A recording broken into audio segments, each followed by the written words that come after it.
Alright guys, my name is Medigoblin. Today we're going to be answering one simple, quick question. Should you re-roll to a Blood Elf in TBC Classic? Let's leave racials out of the equation just for a little bit, you know, min-maxing and everything like that.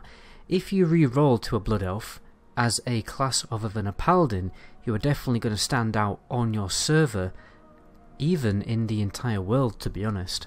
Because if you think about it, so little people are going to bother re-rolling to a Blood Elf, because they've just already have their, you know, level 60 characters ready to go into TBC Classic, ready to go into the Dark Portal. They won't go through the massive inconvenience of spending at least 5 days playtime getting to level, you know, 60 to then start TBC content on a fresh character. So I can see people who go through the effort of doing this having a very iconic presence on their server, and obviously a plus is you don't have to put up with the absolute Zergfest that is going to be Outland on launch. You can take your time. But anyway, let's look at it from the racial perspective. So obviously if you are currently playing an Alliance Paladin and you have the freedom to re-roll Horde, perhaps your guild is re-rolling Horde, perhaps you don't really have any allegiances to any guild on the Alliance and you would just prefer to start fresh on a Horde server, then you should definitely obviously play a Blood Elf. First of all, it's your only option,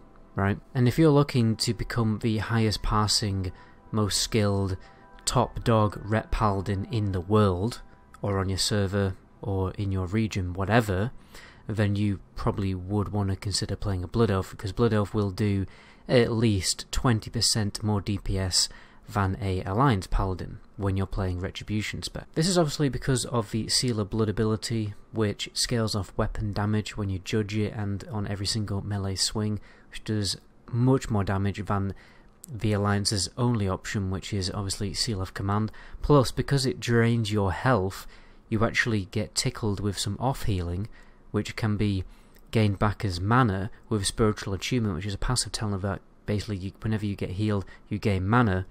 So Blood Elf Paladins have even less mana issues. And then on top of all that, they have Mana Tap, which gives them a cheeky little bit of mana. It's not an amazing amount, but it's still better than nothing. And then you also have a 2-second silence. And then the Protection Paladins also can use Mana Tap for a ranged pull ability too. So overall, Blood Elf Paladins are pretty amazing, which is ironic if you look at the lore, but anyway, I won't talk about that. So let's look at the other options. So when it comes to a Hunter, is it worth re-rolling to a Blood Elf? Honestly, no, not really. The Orc is better for PvE. It's also better for PvP. You're much better off playing an Orc if you really care about min-maxing on a Hunter. When it comes to a Rogue, I think this is gonna mainly be based on preference, right? Because a lot of people just prefer to go undead if they're going to take PvP very seriously, because they can remove fears and stuff like that with the Will of the Forsaken ability. However, if you're going like serious in 3v3 rating, obviously you can just get that fear dispelled by the healer that can dispel it. So you kind of don't need that Will of the Forsaken that good if you can trust your teammate to constantly always dispel you from those effects that it already purges. So honestly, it's a pretty close contest between the Undead and Blood Elf in my opinion, because obviously Blood Elves get that really cheeky 2-second silence, which can be useful in the middle of a Rogue opener. But unfortunately, you know, by playing a Blood Elf Rogue, the Mana Tap abilities do not benefit you yet, because they change it later to obviously regenerate energy. It still only regenerates mana for in TBC, so that is obviously a little bit of a downside. If it was energy, then the Blood Elf would be a very clear winner.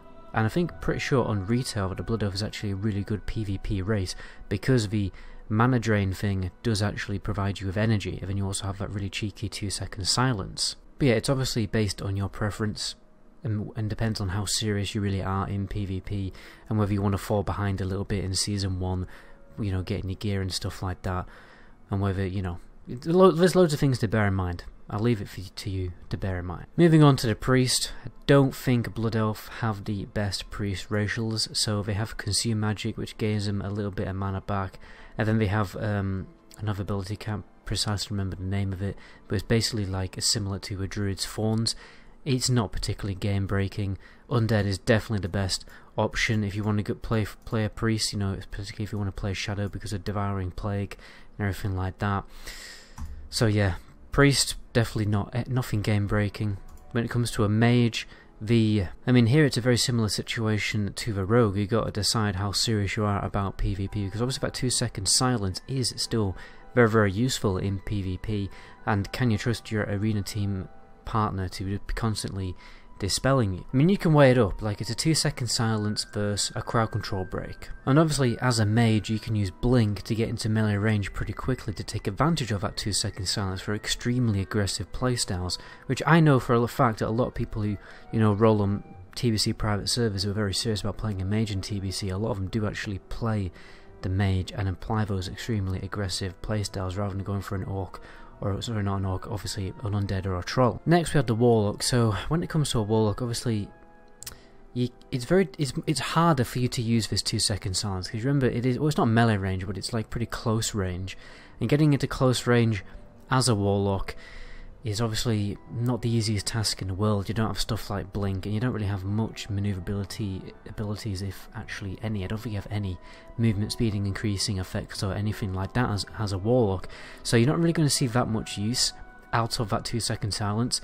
And I think Orc and Undead are just definitely better options for a warlock to play, particularly the Orc, because they are really, really good in PvE too. So to sum everything up, if you want to be the best Retribution Paladin in the world, highest passing, everything like that, and you're not tied to a faction or a guild or anything like that, then yeah, definitely go Blood Elf.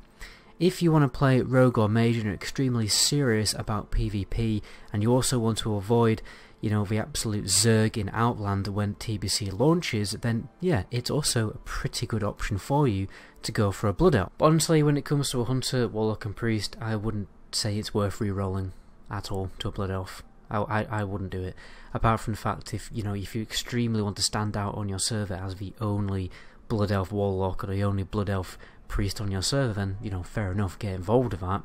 But yeah, anyway, those are my final thoughts. My name is Medagoblin. To the next video, ciao.